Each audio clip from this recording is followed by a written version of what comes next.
सभी प्रेमियों को हरिओम, राम राम।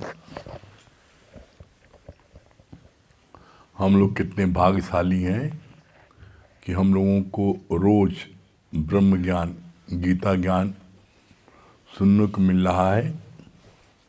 जितने लोग सुन रहे हैं वो सभी बड़े भाग्यशाली हैं और इनका भविष्य जो है सोने की कलम से, सोने की स्याही से, सोने के अक्षरों से लिखा गया है। इतना भविष्य उनका सुनहरा है। तो कभी अपने भविष्य के लिए चिंता मत करना। क्यों? तेरा कुछ न बिगड़ेगा। सतगुरु शरण आने के बाद वो हर खुशी मिल जाएगी कदमों में झुक जाने के बाद। जो गुरु की शरण आ जाता है उसको दुनिया की हर खुशी मिल जाती है। हम लोगों का भगवत गीता का 18वां अध्याय चल रहा है। 18वें अध्याय का 63 से 65 श्लोक ये पढ़ा जा रहा है। कल पढ़ा गया था। वजीर ने आखिरी में अपनी डायरी में ये अनुभव लिखा कि जिस परमात्मा ने मुझे पूरा जीवन दिया उसके लिए मैं 1-2 घंटा न दे सका, और जिस सम्राट के लिए मैंने सारा जीवन दिया वो मुझे एक क्षण का भी समय न दे सका। कल यहाँ तक हुआ था।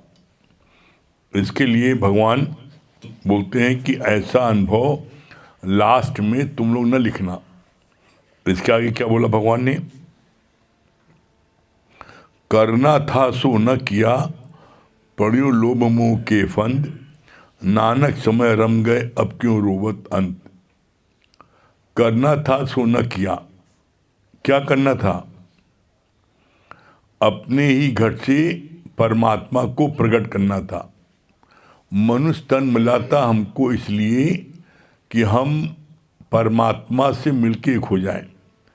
करना था सो न किया।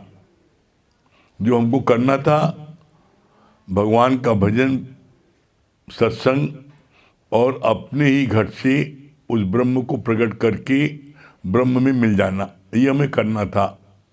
इसके लिए पुरुषार्थ करना था। तो इसके लिए पुरुषार्थ न करके हमने क्या किया? पड़े लोभ मोह के फंद। लोभ और मोह क्या है? लोभ होता है धन का, जमीन का, मकान का, दुकान का, प्रॉपर्टी का। तो ये पुरुषों में बहुत होता है। लोभ पुरुषों में होता है। और कमा ले, कितना भी धन वो कमा ले उसके बाद भी उनको संतुष्टि नहीं है। और कमा ले। उसी लोभ में वो अपने शरीर को सत्यानाश कर देते हैं। तो बोला पड़े लोभ मोह के फंद। सत्यानाश क्या कर देते हैं? बोला कि धरती पर टोटल 2.5 सुख हैं। उस 2.5 सुख में पहला सुख है अच्छी निद्रा, दूसरा सुख है अच्छा स्वास्थ्य, और आधे सुख में सारी माया। तो वो माया जो आधा सुख है उसको प्राप्त करने के लिए 2 सुख जो उनके हाथ में है उसको गंवा देते हैं। रात भर जगते हैं, देर तक दुकान खोलते हैं, कोई सुबह भी जल्दी दुकान चले जाते हैं और धन कमा लें तो उनकी सेहत सब खराब हो जाती है। और जो रुपए पैसे वो कमाते हैं वो सारा रुपए पैसे उनका फिर उसी दवाई में, ऑपरेशन में सब खर्च कर देते हैं। तो वो जो है क्या करते हैं? लोभ, इतना लोभ करते हैं धन से कि अपनी सेहत खराब कर देते हैं, नींद खराब कर देते हैं और उस धन को फिर अपनी बीमारी में खर्च कर देते हैं। पुरुष लोग धन को कितना भी प्राप्त कर ले लेकिन उनका लोभ समाप्त नहीं होता।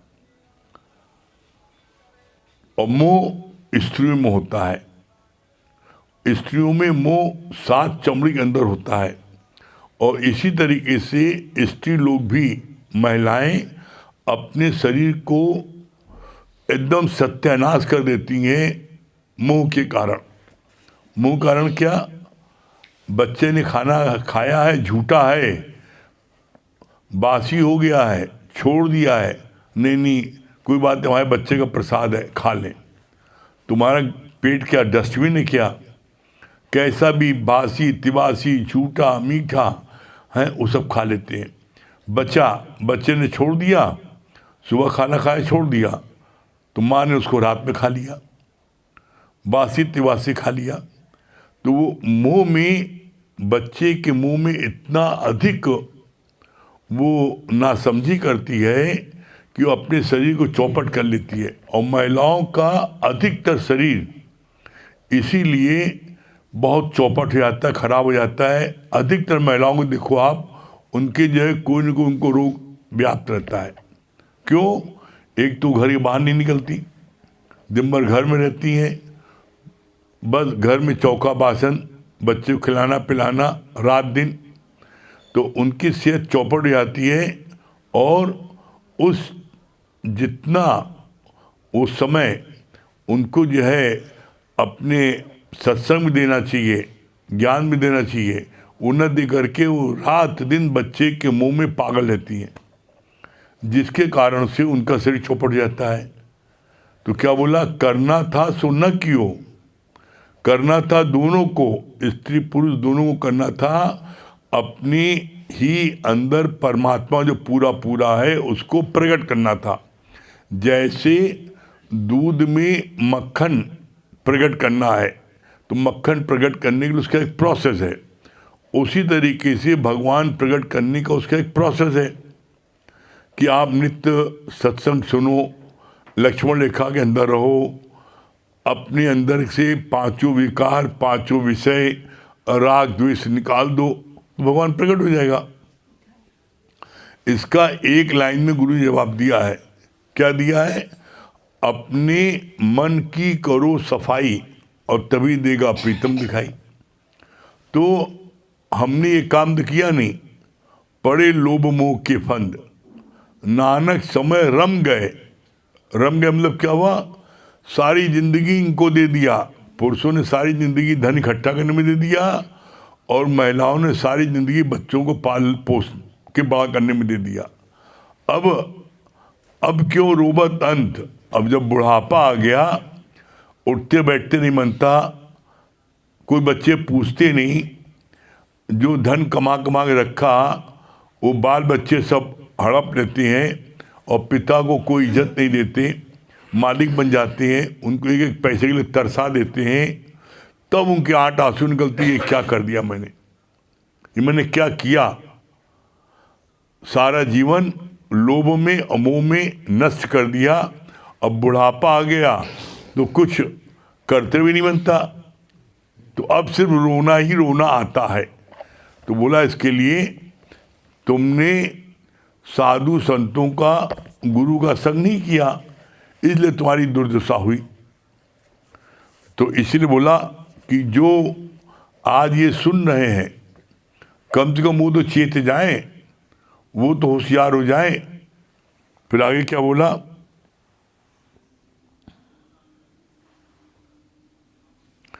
पढ़ना, तैरना, तीर चलाना तथा घुड़सवारी छोटेपन में ही सीखो तो बड़े होने की। पढ़ना, तैरना, तीर चलाना तथा घुड़सवारी छोटेपन में न सीखा तो बड़े होने पर जग हंसाई होगी। बड़े होने पर जग हंसाई क्यों होगी? कोई भी चीज़ आप सीखना चाहते हैं, चाहे पढ़ाई सीखिए, चाहे आप जो है गाड़ी चलाना सीखिए, चाहे तैरना सीखिए, चाहे घुड़सवारी सीखिए, कुछ भी सीखना है तो बचपन में आप बहुत ही जल्दी सीख जाओगे। क्यों? क्योंकि उस समय छोटेपन में लर्निंग की बड़ी भावना होती है, बड़ी कैपेसिटी होती है। किसी भी चीज़ को बच्चे देखते हैं 2 बार, वो सीख जाते हैं। तो बचपन में तुमने सीखा नहीं, अब बढ़ोती भी सीखे, गिर गए, हड्डी पड्डी टूट गई, अब कहीं और जाओ सीखो। तो बोला जग हंसाई। तब लोग जग हंसाई करते हैं, बढ़ोती में स्कूटर चलाना सीखे थे, बढ़ोती में ये तैरना सीखे थे, डूब जाओगे। तो बोला जितनी चीज़ें हैं सब जो है वो बचपन जवानी में सीख लेना चाहिए। और बड़ी मज़े की बात है, आप जो चीज़ बचपन जवानी में सीख लोगे, मरते दम तक कितने ही बूढ़े हो जाओ आप उसको भूलोगे नहीं। कैसे? बोला आपने अगर गाड़ी चलाना सीख लिया तो आप मरते दम तक गाड़ी चला सकते हो, कभी आपको उसमें लड़ने भिड़ने का डर नहीं है। तैरना सीख लिया, कितने भी ओल्ड एज हो जाए आप तैर सकते हो। तो इसीलिए बोला, इसी तरह पढ़ाई है, ज्ञान है। आप बच्चों को हम देखते हैं, जो बच्चे सुन रहे हैं, छोटे बच्चे, वो पूरी पूरी वाणी उनके अंदर चली आती है। वही उनके पिता से पूछो, बाबा से पूछो, तो कहते कुछ समझे में ना का बोल रहे हैं। क्यों? क्योंकि उनका अंदर का मन इतना मैला है, गंदा है कि वहाँ पर कुछ दिखाई नहीं आ पाता। कैसे? जैसे आपकी स्लेट है, अब स्लेट में पहले से सब लिखा हो, उसमें मामा चाचा ताऊ सब लिखे हैं, सब उसमें धसे हैं, अब कहाँ लिखोगे? और बच्चों की कोरी स्लेट होती है, एकदम साफ अक्षर दिखता है, इसलिए उनको सब याद हो जाता है। बूढ़े होने पर न कान सुनाई पड़ता है, न आँख से दिखाई पड़ता है, न मेमोरी रह जाती है। कहते अब हमें ज्ञान बताओ। क्या बताएं ज्ञान तुम्हें? दादा ने बोला, जब तुमने वो सारा गीदड़ जो है सारा खा गया, दिमाग खा गया, मन सब खा गया, शरीर के अब क्या खाएं इसका? तो उसी तरीके से तुम सारा जीवन तो तुमने दे दिया माया में। अब बढ़ोतरी में आते हो, गुरुजी मेरा उद्धार करिए। तो गुरुजी क्या उद्धार करें? सारा जीवन तो माया में दिया, अब क्यों रोवत अंत? तुम अंत में आओगे तो कोई फायदा नहीं है। लेकिन हमारे दादा भगवान को इतनी करुणा है, वो कहते हैं अंतिम समय भी आ जाओ तब भी हम तुम्हारा उद्धार कर देंगे। दुनिया में किसी स्कूल में, कॉलेज में, यूनिवर्सिटी में बढ़ोतरी में एडमिशन नहीं होता, लेकिन एकमात्र हमारे गुरु का स्थान ऐसा है जहाँ बढ़ोतरी में एडमिशन हो जाता है। तो अपने भाग्यों को सहराओ कि एक दुनिया में एक दर ऐसा है जहाँ तुमको एडमिशन का मौका मिलता है। फिर क्या बोला?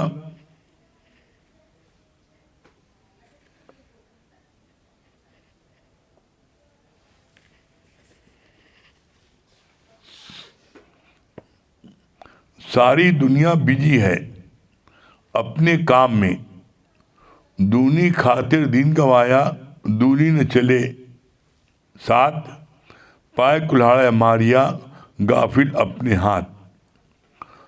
दूनी खातिर दिन गवाया, क्या बोला? दुनिया है बिजी, काहे बिजी में? किस में है?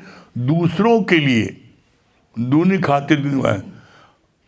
हर माँ बाप बोलता मैं अपने बच्चों के लिए जी रहा हूँ, बच्चों को कैरियर बनाना है, अपनी चिंता नहीं ना। गुरुजी बड़ा अच्छा इसका बोलते हैं, बड़ा प्यारा बोला। कहा माँ बाप जो है, बच्चा एक क्लास में 1 साल फेल हो जाता है तो माँ बाप रोते हैं, अम्मा रोती है, हाय रे मेरा बेटवा फेल हो गया। और गुरुजी कहते हैं तुम यहाँ पर इतने साल से फेल हो रहे हो तो तुम अपनी चिंता नहीं ना। जो गुरु यहाँ कहता मानते हो पूरा कहना। कहता क्रोध न करो, क्रोध नहीं करते, लोभ नहीं करते, मोह नहीं करते, अहंकार नहीं करते।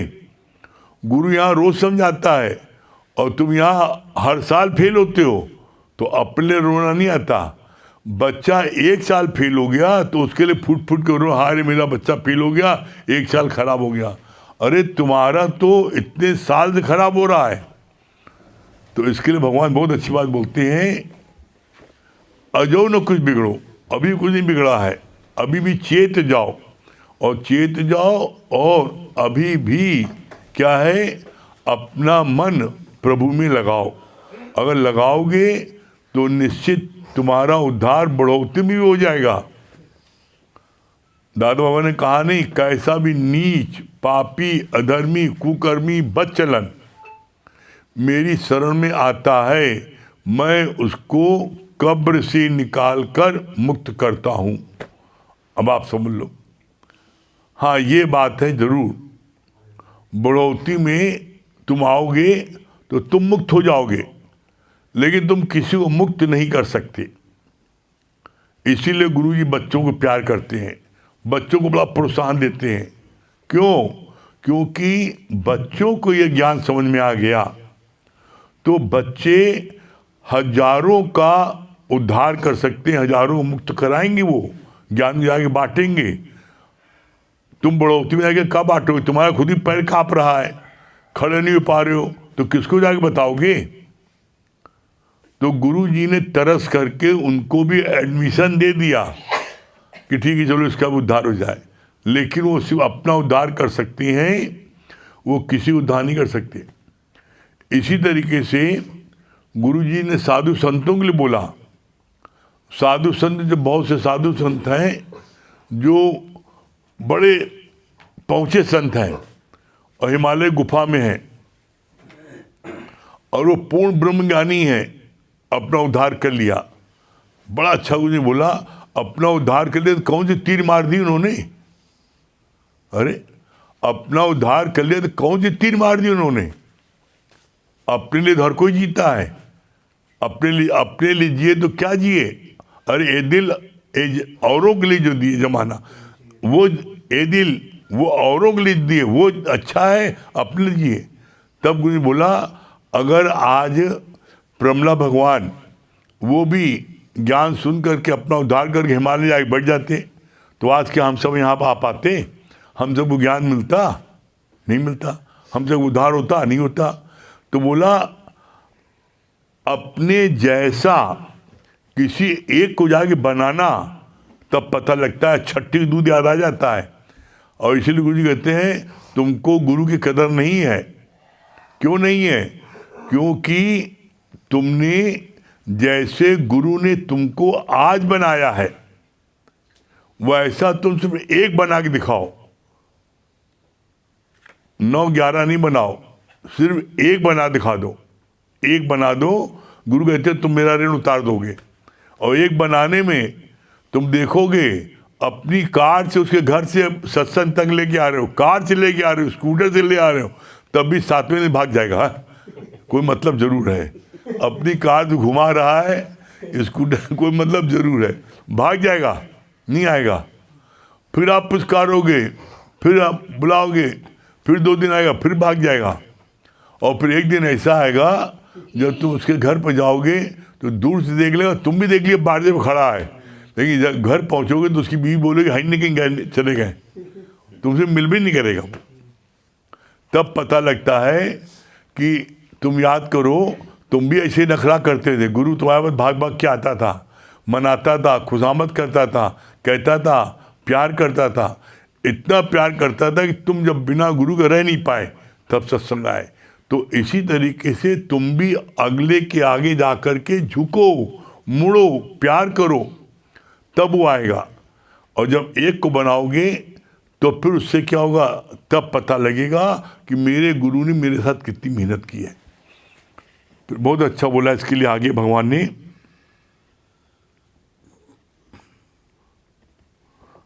बोला दूनी खातिर दीन गवाया, दूनी न चले साथ।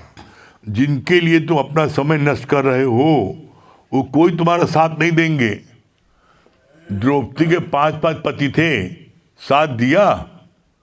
जब उसकी जो है उसको निर्वस्त्र किया जा रहा था, किसी पति ने साथ दिया? नहीं दिया ना, परमात्मा ने साथ दिया।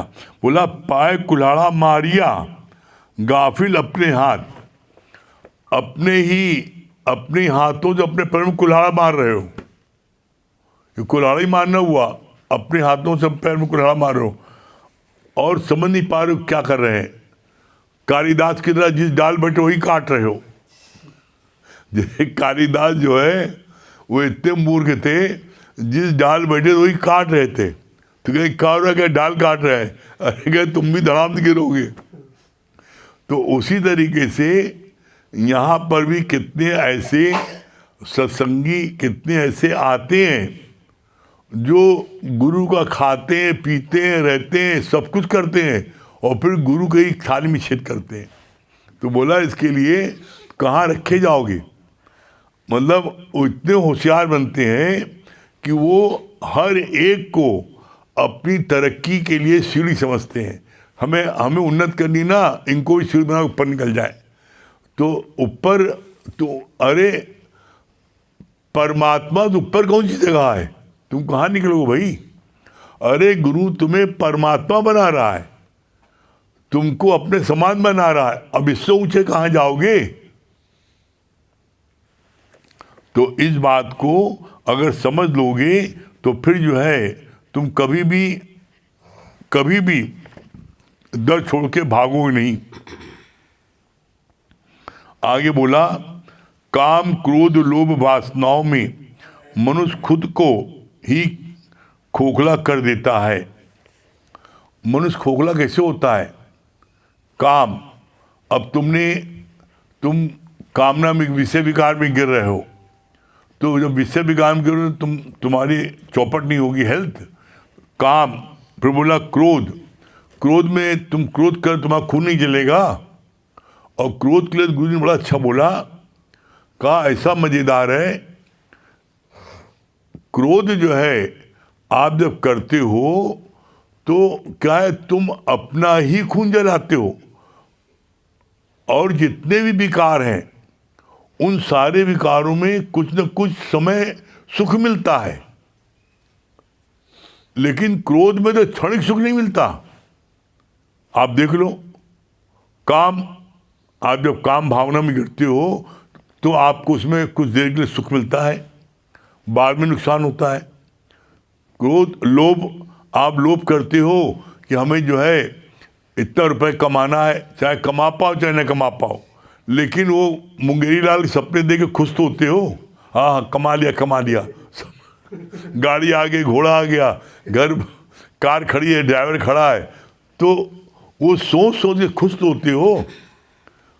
लोभ, मोह, बच्चे को तुम गोदी में लेते हो, चूमते हो, प्यार करते हो तो तुम्हें सुख मिलता है ना, सुख मिला कुछ देर। अहंकार, मैं ठाकुर हूँ, मैं पंडित हूँ, मैं बहुत बड़ा अफसर हूँ, तो कुछ देर के लिए तो सुख मिलता है। लेकिन क्रोध में तो बोला दुई आग है।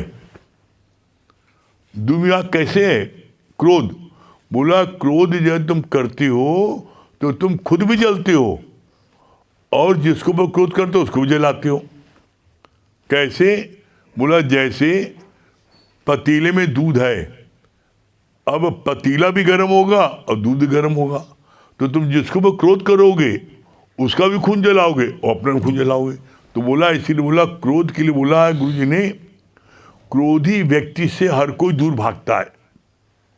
और इसके लिए आगे और लिखा, क्या लिखा? का लिखो, क्रोध को लिखो, का से कोड़, कोड़ी व्यक्ति के पास जिसको बैठना पसंद नहीं करता, उसे हाथ मिलाना पसंद नहीं करता, गले मिलना पसंद नहीं करता, खाना पसंद नहीं करता, दूर भागता है।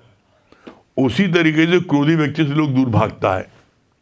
और फिर आगे क्या है? रा से उसको सारी जिंदगी रोना पड़ता है। क्यों? जब वो सब तरफ से क्रोधी व्यक्ति अकेला हो जाता है तो वो बड़ा पश्चाताप करता है कि आखिर मेरे पास कोई आता क्यों नहीं है। अगला जो मेरा दुश्मन, उसको दिन भर लोग घेरे रहते हैं, पता नहीं क्या देता रहता है, वो पता नहीं क्या देता है, उसको लोग दिन भर घुसे रहते हैं और मैं बुलाता हूँ कोई नहीं आता।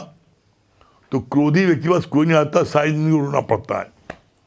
और क्या है? तीसरा, धा से धिक्कार, उसको हर जगह से धिक्कार मिलता है, कहीं से प्रशंसा नहीं मिलती, तो बड़ा वो अंदर में डिप्रेशन में आ जाता है क्रोधी व्यक्ति।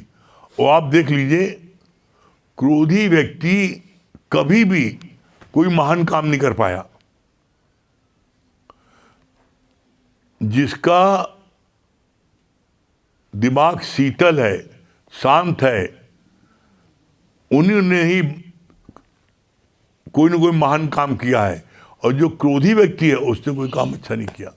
क्रोधी व्यक्ति ने हमेशा जो है क्या है, हमेशा उनको गड़बड़ी किया है। तो इसलिए जीवन में कभी भी क्रोध नहीं करना चाहिए। फिर आगे क्या बोला, दूसरे राक्षस तो औरों को परेशान करते हैं, दूसरे राक्षस तो औरों को परेशान करते हैं, पर क्रोध रूपी राक्षस तो स्वयं तुम्हें ही खा जाता है। का से कोड़, रा से रोना, धा से धिक्कार। क्रोधी से सब नफरत करते हैं जैसे कोड़ी से करते हैं, फिर इसे रोना, उसे रोना पड़ता है और चारों तरफ से उसे धिक्कार हासिल होता है। ज्ञान सुनाकर हमें अपनी फीस, हमें फ्री विल पर गुरु छोड़ देता है। अब जैसा तुम समझ आए वैसा करो, जिस जीव को चाह नहीं सो चाहूं का सा। कितनी बढ़िया बात यहाँ देखो भगवान ने बोली है, प्रैक्टिकल आप देख लो। गुरु ने आज दिन तक किसी को बांधा है? ज्ञान सुनाने के बाद एकमात्र अपने यहाँ पर गुरु ज्ञान सुनाने के बाद में सबको फ्री छोड़ देता है। तुम्हारी मर्जी, जहाँ चाहे वहाँ सत्संग सुनो, जहाँ चाहे वहाँ जाओ, जो मन वो करो, जो मन खाओ पियो पहनो, जहाँ मन वहाँ, कभी मना नहीं करता, जबकि हर जगह मना करते हैं। लेकिन एकमात्र ज्ञान ऐसा है गुरु का, जहाँ पर ज्ञान सुनाने के बाद में शिष्य को गुरु फ्री छोड़ देता है, तुम्हारी जो इच्छा करो। लेकिन ज्ञान इतना पावरफुल है कि व्यक्ति कोई भी गलत कार्य स्वतः नहीं कर पाता। ज्ञान इतनी सुजाके दे देता है कि कोई व्यक्ति गलत काम कर ही नहीं पाता है। फिर कितनी अच्छी बात बोली, भगवान ने अर्जुन को फिर दुलार से कहा, तू मेरा अतिशय प्रिय है, इसलिए ये परम हितकारक वचन मैं तेरे लिए कह रहा हूं।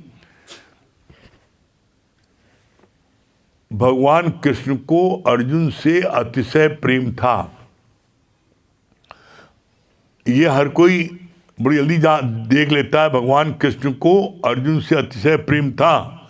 यहाँ तक कि उनके भाइयों में ये भावना आ गई थी कि, और कहा उन्होंने भगवान से कि आप जो है भगवान, आप तो पार्शलिटी करते हैं। अर्जुन को आपने गीता सुनाया, अर्जुन को ही आपने हर समय रक्षा की, अर्जुन को आप सबसे ज़्यादा प्यार करते हैं। तो बड़ा अच्छा भगवान ने जवाब दिया, कहा पांचों भाइयों के पास जाग दिखाओ कौन क्या कर रहा है।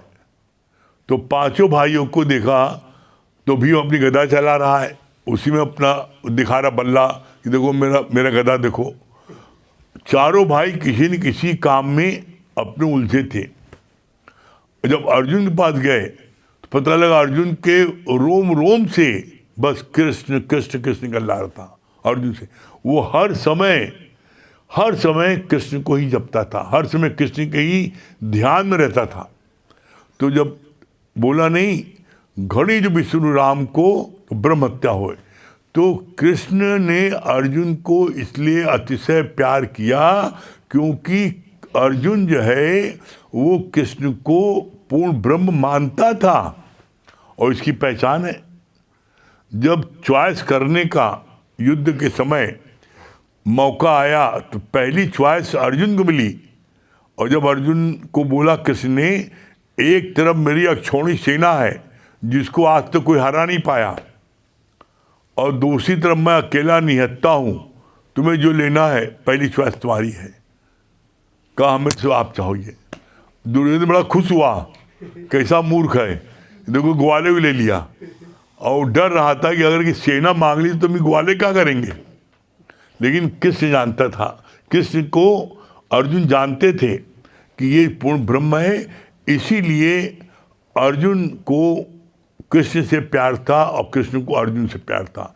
तो यहाँ पर इसी तरह यहाँ पर भी लोग गुरु पर लांछन लगा देते हैं, उसको बड़ा प्यार करते हैं, उससे बड़े प्यार से बात करते हैं, उसको अपने साथ ले जाते हैं, और हमको तो बैठाते नहीं, हमसे तो ठीक से बात नहीं करते। तुम्हें कितना प्यार है, अपने प्यार को भी तो तौलो। तुम गुरु के लिए क्या करते हो? अगले से जो तुलना कर रहे हो, तो तुमने अगले को नहीं देखा, अगले के अंदर कितना प्यार है, बिना पूछे कोई कार्य नहीं करता, कैसा गुरु के लिए जान देता है, हर समय पलकों पर गुरु बैठा रहता है, तुम कहाँ बैठाए हो? अपने में झांको। तो बोला जितना जितना तुम्हारे अंदर में भाव होगा, उतना उतना गुरु के अंदर उतना भाव प्रकट हो जाता है। तुम ये सोचो कि तुम्हारे अंदर भाव कुछ न हो और गुरु के अंदर भाव प्रकट हो जाए, तो ऐसा नहीं होगा। यहाँ पर गुरु जो है किसी को डराता नहीं है, न किसी से डरता है। क्यों? उसको किसी से कुछ नहीं चाहिए। तो ऐसे में आप देख लेना, अगर आप भी ये चाहते हो मंजिल तक पहुंचना, तो आप भी निडर होकर कार्य करो गुरु का। कितना भी कुछ कुछ कहे, गुरु का कार्य करते रहोगे, निश्चित आपको भी मंजिल प्राप्त होगी और आप भी सबके आंखों के तारे बनोगे। ठीक है? हाँ श्याम भैया।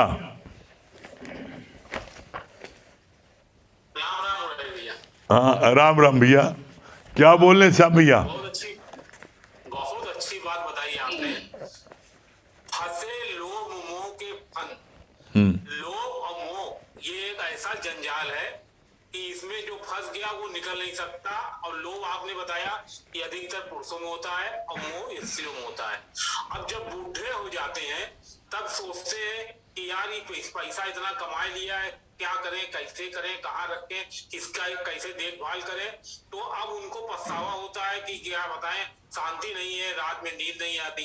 तो इस पे आपने एक बहुत अच्छी बात बताई कि ये ज्ञान, एक तो सबसे बड़ी बात है दादा भगवान ने सबको सहूलियत दे दिया है कि भाई तुम चाहे लास्ट गाड़ी भी पकड़ लो तो भी हम तुम्हें मुक्त कर देंगे, लेकिन केवल वो मुक्ति तुम्हारे लिए है, तुम किसी को मुक्त नहीं कर सकते। चलो भाई, जितने गुरु महात्मा हैं सब तो मतलब जो है जाकर हिमालय में मतलब छिप गए हैं, और अगर आज गुरु जी भी छिप जाते तो ये सत्संग हम लोगों को मिलता था। तो आपने इसमें बताया कि जवानी में जो पढ़ाई लिखाई, तैरना, स्कूटर, कार चलाना जो सीख जाता है, वो चाहे जितना बुढ़ा हो जाए फिर वो उसको वही भूल सकता है। जैसे बंदर चाहे जितना बुढ़ा हो जाए वो दुखना नहीं भूलता, उसी प्रकार से ये ज्ञान भी है। तो जो बचपन में ज्ञान ये ले लेता है तो उसका फिर जो है पूरा चलता है। इसी प्रक्रिया में गुरु जी ने बच्चों को सबसे आगे पाया। बहुत बढ़िया, बहुत बढ़िया। हाँ अर्चना जी।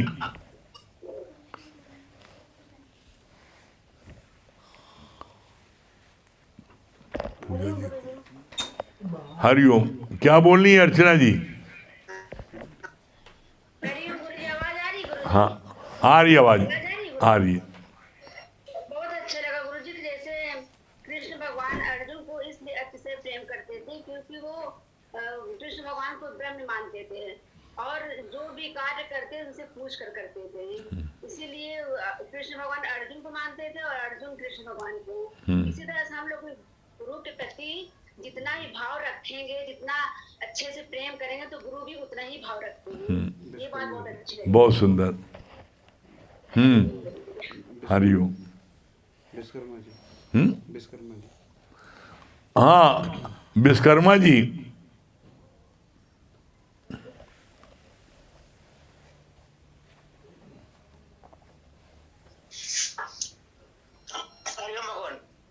हाँ हरिओम, क्या बोल रहे हैं?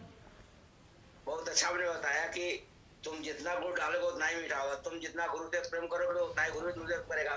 तुम आखिर गुरु के लिए करते क्या हो? इधर पूछो। हाँ मिनी मालविया,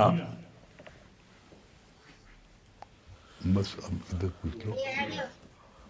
हाँ क्या बोल रही है मिनी जी? जी भैया प्रणाम, आवाज जा रही है? हाँ आ रही है।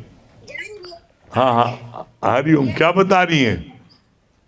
बात बहुत अच्छी लगी कि सचमुच में यदि बहुत मतलब जो बूढ़े में लोग होके आते हैं वो ज्ञान नहीं बांट सकते हैं, जो कम उम्र में आते हैं वो सच में ज्ञान बांटेंगे, तो सच बात है।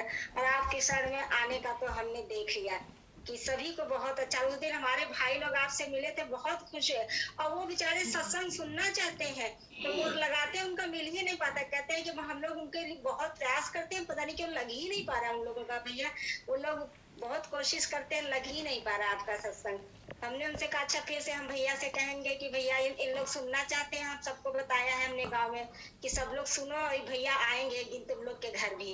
तो लोग बहुत खुश है भैया कि सत्संग सुनेंगे, भैया आएंगे एक दिन। एक दिन आप हनुमानगंज में मेरा घर भैया। हाँ, आप जो ना हमारे नहीं है, हमारे वहाँ दो इसके मोबाइल के स्पेशलिस्ट हैं, पंकज और दिनेश। जी हाँ, ये लोग बता दें कैसे लगेगा, इनसे बात करा दीजिएगा, बता देंगे, ठीक है। हाँ बात तो करवाया था उनके हाँ घर में, बात नहीं हाँ, करा। सुशीला जी। हरिओम गुरुजी। बहुत हरिओम अच्छी बात गुरुजी। बताएं कि सच बहुत में अच्छी जो बात बताएं लेडीज कि होता सच है, जब में जेंट्स जो होता है तो लेडीज माया में होता अपना है, समय जब गंवाता है, लेडीज होती है तो मोह में अपना शरीर को खराब कर लेती है। दूसरी बात ये अच्छा लगा कि जैसे अपने को बना गुरु, जैसे हमें बनाया है वैसे मुझे भी संगीता रानी। हरिओम गुरुजी। पता चला। हरिओम गुरुजी। हरि बहुत अच्छी बात लगी कि अर्जुन के रोम रोम से मतलब पूरे उनके जो है कृष्ण का ही जाप निकलता था, जाप होता था। शिवांगी। हरिओम। ये बहुत अच्छा लगा कि जितना गुड़ डालेंगे उतना ही मीठा होगा। हाँ, क्या बोल रही है दिनेश भाई की होम मिनिस्ट्री। हरिओम गुरुजी। बहुत अच्छा लगा कि हमको कोई भी कार्य करे गुरु को आगे रख के करें। हाँ हाँ, भूमि रानी क्या बोल रही है। हाँ, भूमि रानी वेरी गुड। हाँ, क्या बोल रही भूमि। करना चाहिए, क्रोध नहीं करना चाहिए। क्रोध नहीं कर, वेरी गुड। मुक्ति। बच्चों के लिए ज्ञान हीरा जैसा होता है। वेरी गुड, बहुत बढ़िया। हाँ, दिनेश भैया। हरिओम गुरुजी। बहुत अच्छी बात है, घड़ी एक विष्णु नाम के तो ब्रह्म होता है। हाँ, अनुज भैया। बहुत अच्छी बात लगी कि हमेशा ज्ञान में समय है। हाँ, नरेंद्र भाई। बहुत अच्छा बताया आपने कि अगर क्रोध करेंगे तो क्रोध है रोना और धिक्कार तीनों मिलेगा। हाँ, महेश भैया। अच्छा, जगदीश भैया। हरिओम गुरुजी। अच्छा होता है कि यही एक ऐसी यूनिवर्सिटी है जहाँ सबको एडमिशन मिल जाता है। बाकी और कोई जगह तो आपको देखिए बाहर करवाना। हाँ, महेश भैया। हरिओम गुरुजी। हरिओम भैया। बहुत अच्छी बात लगी कि गुरु हमें सब कुछ दे के बैठा है, गुरु का ऋण तभी उतार पाएंगे जब अपने जैसा एक को बनाएंगे। हाँ, मालवी जी। हरिओम गुरुजी। अभी आपने ये बहुत अच्छा था कि संसार में टोटल 2.5 सुख है। हाँ, गुप्ता जी। हरिओम भैया। सब अच्छी बात जी, कर्मों का फल अवश्य मिलता है। नरेंद्र भाई, एक लाइन भजन सुना दीजिए। और एक सूचना ये है कि कल है संडे, तो संडे का सत्संग सुबह 11 से 1 बजे होता है हमारी निवास स्थान पर। तो कल सुबह का सत्संग 11 बजे से 1 बजे तक, और रात में जैसे 9 बजे होता है 9 बजे होगा। ठीक है, हाँ, भजन सुनाइए एक लाइन। निश्चय में तुम भी आ जाओ, निश्चय में तुम भी आ जाओ, अब तो आनंद ही आनंद है मिलता। ब्रह्म सत्य और जगत है मिथ्या, ब्रह्म सत्य और जगत है मिथ्या। ओम हरि ओम, ओम हरि ओम। वेरी गुड, बहुत बढ़िया। चलिए, समय हो रहा है, ओम का जाप कर लें।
सही प्रेमों को हरिओम, राम राम।